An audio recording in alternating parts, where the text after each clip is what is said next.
أعوذ بالله من الشيطان الرجيم.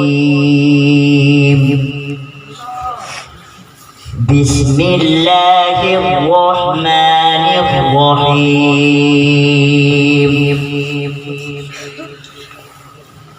ولقد آتينا موسى الكتاب فلا تكن في مرية من لقائه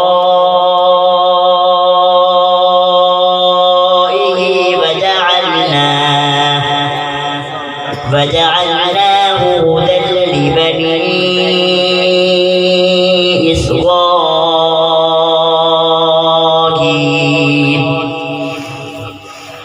وجعلنا منهم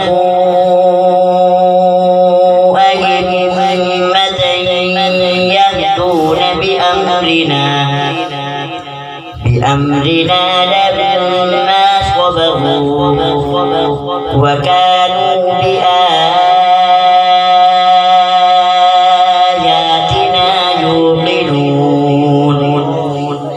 إن ربك هو يفصل بينهم يوم القيامة فيما كانوا فيه يختلفون. أولم يهد لهم كما أهلكنا من قبلهم من القرون يمشون في مساكنهم إن في ذلك لآيات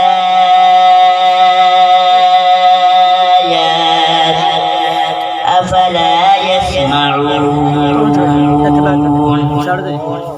آمنت بالله صدق الله العظيم. ما شاء الله.